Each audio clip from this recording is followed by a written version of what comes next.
दोस्तों चैनल को सब्सक्राइब कर लीजिए रोज़ाना नई फिल्मों के एक्सप्लेनेशन सुनने के लिए। हमारे फिल्म की शुरुआत होती है एक सामान्य चहल पहल वाली सुबह के साथ। अचानक रोड पर ट्रैफिक जाम हो जाती है। एक व्यापारी ने अपनी गाड़ी सड़क के बीचों बीच रोक दी है क्योंकि उसे कुछ दिखाई नहीं दे रहा है। कुछ लोग उसकी मदद करने पहुंचते हैं और उनमें से एक आदमी व्यापारी को उसी की गाड़ी में घर छोड़ने को तैयार हो जाता है। घर पहुंचते ही व्यापारी गाड़ी से उतरता है और वो आदमी गाड़ी चुरा कर भाग जाता है। हमें पता चलता है कि वो आदमी चोर है। व्यापारी को कुछ समझ नहीं आता और वो असमंजस में चोर को ढूंढने लगता है। कुछ ही देर में चोर वापस आता है और अपनी आवाज बदलकर व्यापारी को मदद के लिए ऑफर करता है। व्यापारी समझ नहीं पाता कि वही चोर है और वो चोर से अपने फ्लैट तक छोड़ने को कहता है। चोर व्यापारी को उसके घर पहुंचाकर कहता है कि अगर वो चाहे तो कुछ देर के लिए व्यापारी की मदद करने घर में रुक सकता है। इस बार व्यापारी बेवकूफ नहीं बनता, वो चोर को भगा देता है। कुछ घंटों बाद व्यापारी की बीवी आ जाती है। जैसे ही उसे पता चलता है कि व्यापारी को कुछ दिख नहीं रहा है तो वो उसे आंखों के डॉक्टर के पास ले जाती है। डॉक्टर व्यापारी के आंखों पर बहुत सारे परीक्षण करता है लेकिन उसे बीमारी की कोई वजह नहीं मिलती। डॉक्टर कहता है कि ये कोई मानसिक रोग हो सकता है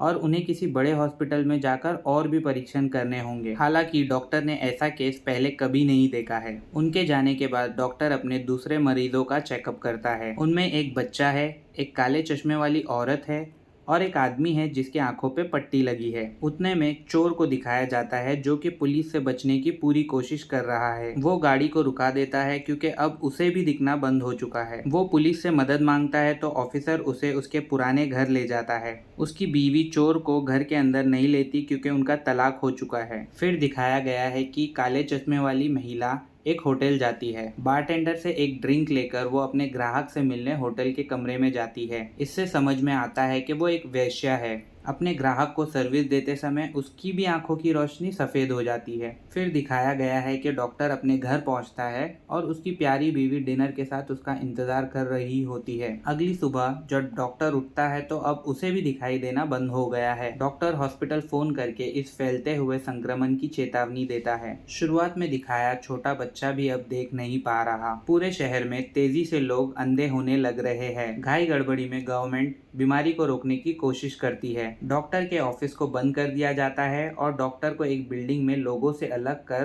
क्वारंटीन में रखने का ऑर्डर आता है ताकि ये बीमारी और लोगों में ना फैले। डॉक्टर की बीवी डॉक्टर से अलग नहीं होना चाहती तो वो लेने आए लोगों को झूठ बोलती है कि वो भी अंधी हो चुकी है। दोनों को एक बिल्डिंग में लेकर जाया जाता है जो कि पूरा खाली होता है। वहाँ पे ध्यान रखने के लिए कोई डॉक्टर भी नहीं होता। अब बिल्डिंग में और भी अंधे लोगों को लाकर छोड़ा जा रहा है। चोर, काले चश्मे वाली औरत, बच्चा और व्यापारी भी आ चुके हैं। डॉक्टर और उसकी बीवी किसी को नहीं बताते कि वो देख सकती है। डॉक्टर की बीवी सभी को बाथरूम वगैरह लेके जाने में मदद करती है। एक दिन वो लोग एक लाइन में चल रहे होते हैं तो चोर काले चश्मे वाली महिला को गलत जगह छूने लगता है। वो गुस्से में चोर को लात मार देती है। उसके जूते से चोर के पैर पर गहरा घाव हो जाता है। बिल्डिंग में मरहम पट्टी के लिए कुछ नहीं है तो डॉक्टर एक शर्ट फाड़कर चोर के जख्म पर बांध देता है। डॉक्टर की बीवी टेंशन में सो नहीं पाती। उसे डर है कि चोर के घाव में इन्फेक्शन हो जाएगा और उसे ये भी फिक्र हो रही है कि कभी ना कभी तो वो भी अंधी हो सकती है। डॉक्टर उसके करीब आने की कोशिश करता है लेकिन वो उठकर चले जाती है। अगली सुबह और भी लोगों को लाया जाता है। उसमें व्यापारी की बीवी भी होती है तो वो अपनी बीवी से मिलकर बेहद खुश हो जाता है। बच्चा दुखी है क्योंकि उसकी माँ नहीं आई है। डॉक्टर और उसकी बीवी पहरेदारों से चोर के पैर पर लगाने कुछ दवाई मांगते हैं। पहरेदार उनकी कोई बात नहीं सुनते और उन्हें डरा के कमरे में वापस भेज देते हैं। लोगों के लिए खाना आता है जो कि जेल के खाने से भी बुरा होता है और सभी के लिए काफी नहीं होता। डॉक्टर की बीवी दवाइयों और थोड़े ज्यादा खाने की दरख्वास्त करने कॉल लगाती है लेकिन उसका फोन कोई नहीं उठाता। वो आंसरिंग मशीन पे काफी सारे मैसेजेस छोड़ देती है। हफ्ते गुजरने लगे हैं और रोज नए लोगों को बिल्डिंग में लाकर छोड़ दिया जाता है। डॉक्टर की बीवी कपड़ों से बनी लाइन बांध देती है ताकि लोग उसे पकड़कर आराम से चल फिर सके। अब किसी भी वार्ड्स में रूल्स रेगुलेशंस फॉलो नहीं हो रहा। सभी अंधे हैं तो किसी को साफ सफाई की कोई परवाह नहीं है। लोग बिना कपड़ों के घूमने लग रहे हैं और जिसको जहां मन करता है वहीं मूत्र विसर्जन कर देता है। व्यापारी की बीवी बहुत मायूस होती है तो व्यापारी उनकी जवानी की बातें याद दिलाकर उसका मन बहलाने की कोशिश करता है। एक दिन डॉक्टर की बीवी आंखों पर पट्टी बंधे आदमी को रेडियो सुनते देख लेती है। वो उससे बाहरी दुनिया की खबर और हालचाल बताने को कहती है। वो बताता है कि पहले 24 घंटों में कुछ 100 केसेस हुए। गवर्नमेंट ने इन सभी को क्वारंटीन में जमा कर दिया और बाकियों को घर रहने को कहा। फिर बड़े एक्सपेरिमेंट्स और रिसर्चेस हुए, लेकिन ना ही बीमारी की वजह मिली और ना ही उसका इलाज। बीमारी पूरी दुनिया में फैलने लगी। जो भी घरों से बाहर निकलने की कोशिश करता उन्हें सैनिक गिरफ्तार कर लेते। झटके में आंखों की रोशनी चले जाने की वजह से गाड़ियों के एक्सीडेंट्स बढ़ गए। प्लेन्स भी लगातार क्रैश होने लगे। अब लोग अपने घरों से बाहर नहीं निकलते। पूरा शहर रेगिस्तान जैसा सुनसान हो चुका है। गवर्नमेंट भी कुछ नहीं कर सकती क्योंकि सारे गवर्नमेंट कर्मचारी भी अंधे हो चुके हैं। कुछ दिनों के बाद काफी सारे अंधे लोगों को बिल्डिंग में लाया जाता है। एक आदमी गलती से लाइन के बाहर आ जाता है तो पहरेदार उसे गोली मार देते हैं। ये दर्शाता है कि पहरेदारों को कोई कंट्रोल करने वाला नहीं है और वो बेकाबू हो चुके हैं। गोलियों की आवाज सुनकर सभी बिल्डिंग के अंदर भाग के आ जाते हैं। पहरेदार उस मरे हुए व्यक्ति के शरीर को वहीं लावारिस छोड़ देते हैं। डॉक्टर की बीवी शरीर दफनाने के लिए पहरेदारों से फावड़ा मांगती है। पहरेदार एक फावड़ा उसकी ओर फेंक देता है। डॉक्टर की बीवी अंधी होने का नाटक कर रही है, इसलिए वो पहरेदारों से फावड़ा कहाँ गिरा पूछती है। वो लोग उसे गलत दिशा बताकर उसके मजे लेते हैं। किसी तरह वो फावड़ा उठा लेती है और उन्हें बीच की उंगली दिखाती है। बिल्डिंग के अंदर डॉक्टर कहता है कि सभी वार्ड्स को खाना बराबर हिस्से में बांट लेना चाहिए क्योंकि एक वार्ड दूसरों से ज्यादा खाने का सेवन कर रहा होता है। बारटेंडर डॉक्टर की बातें सुनकर चिढ़ जाता है और अपने आप को वार्ड नंबर 3 का राजा घोषित कर लेता है। वो कहता है कि वार्ड नंबर 3 वाले जितना मर्जी चाहे खाना खा सकते हैं। तभी डॉक्टर की बीवी चोर का घाव चेक करने जाती है। उसे पता चलता है कि चोर को घाव में इन्फेक्शन की वजह से बुखार हो गया है। वो उसे सांत्वना देती है, लेकिन चोर उसे धमकाते कहता है कि वो जानता है डॉक्टर की बीवी अंधी नहीं है और वो ये बात सबको बता देगा। ये देखो भैया, भलाई का तो जमाना ही नहीं रहा। डॉक्टर की बीवी डर के भाग जाती है और डॉक्टर के पास जाकर रोने लगती है। चोर को घाव का दर्द अब बर्दाश्त नहीं होता और वो सड़ के मरना नहीं चाहता। वो रेंग कर कंपाउंड के बाहर चला जाता है और पहरेदार उसे गोली मार देते हैं।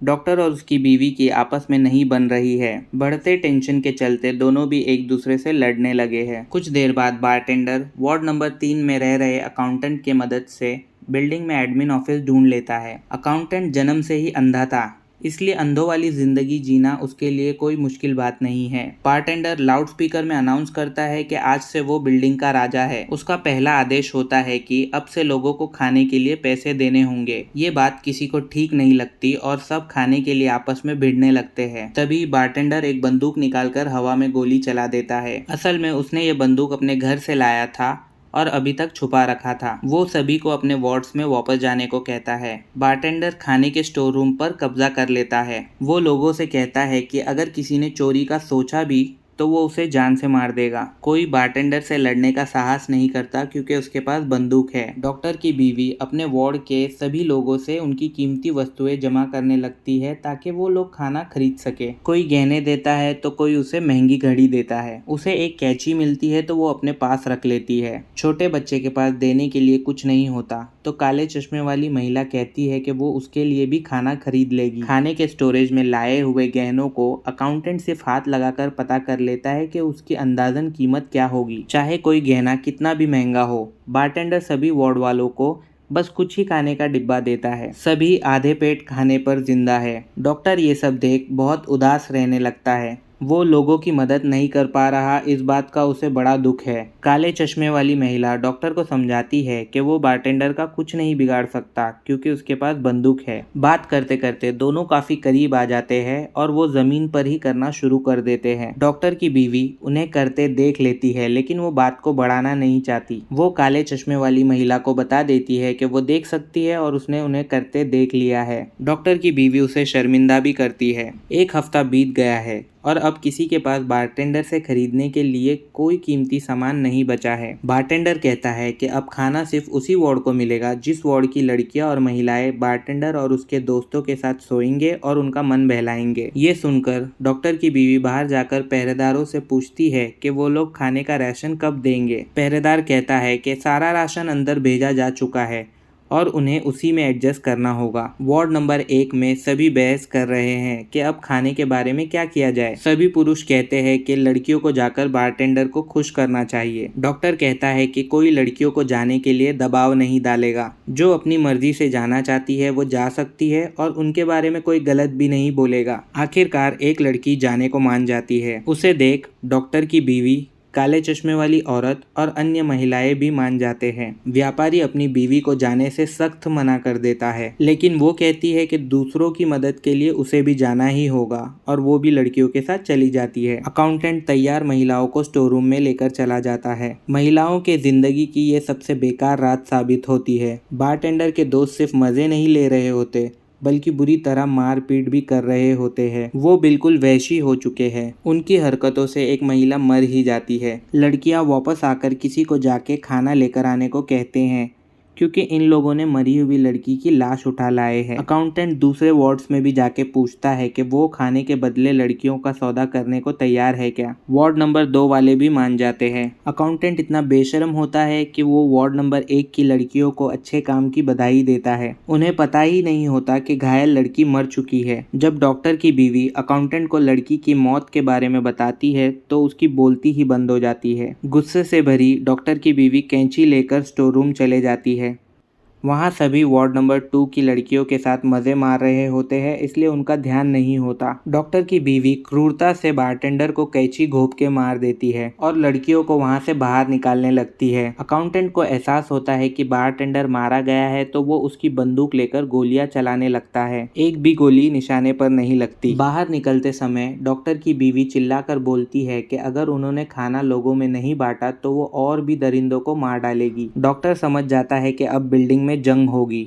वार्ड नंबर 3 वाले रास्ते को बंद करने लगते हैं। वार्ड नंबर 1 वाले खाने पे हक के लिए लड़ने को तैयार हो जाते हैं। वार्ड नंबर 1 की एक महिला बदला लेने का मन बना लेती है। उसके पास एक लाइटर होता है। वो वार्ड नंबर 3 में चुपके से जाकर आग लगा देती है। आग की लपटें काफी तेजी से फैलने लगती है और बहुत सारे लोग मर जाते हैं। और भी लोग ना मरे इसलिए डॉक्टर की बीवी सभी को बिल्डिंग के मैदान में लेकर जाती है। उन पर कोई गोलियां नहीं बरसाता क्योंकि सारे पहरेदार भी भाग चुके हैं। दरवाजे भी खुले पड़े हैं। सारे लोग समझ जाते हैं कि अब वो आज़ाद है। डॉक्टर और उसकी बीवी, छोटा बच्चा, आंखों पे पट्टी वाला आदमी, काले चश्मे वाली औरत और व्यापारी और उसकी बीवी साथ बाहर जाने का निश्चय करते हैं। शहर पहुंचते हैं तो उन्हें पता चलता है इंसानियत तबाह और बर्बाद हो चुकी है। कुछ लोग जो जिंदा बचे हैं वो खाने की तलाश में भटक रहे हैं। डॉक्टर और उसकी बीवी पूरे ग्रुप को एक बार में छुपने को कहते हैं और वो दोनों खाने की तलाश में एक स्टोर में जाते हैं। लोग वहाँ पे कुछ बचा हुआ सामान ढूंढ रहे होते हैं। दिखाई देने के वजह से डॉक्टर की बीवी सीढ़ियों से नीचे स्टोर रूम में जाती है जहाँ खाने का सामान रखा होता है। डॉक्टर भी नए कपड़े समेट लेता है। थोड़ा कुछ खाकर वो खाना थैलियों में भर के बाहर आने की कोशिश करती है। थैलियों से आ रहे खाने के डिब्बों की आवाज सुनकर लोग डॉक्टर की बीवी पर हमला कर देते हैं। डॉक्टर छीना झपटी की आवाज सुनकर अपनी बीवी को बचाने चले आता है। वो सबको धक्का मारकर अपनी बीवी के ऊपर से हटाता है और वो दोनों बाहर आ जाते हैं। थोड़े दूर आने के बाद डॉक्टर की बीवी जमीन पर आराम करने बैठ जाती है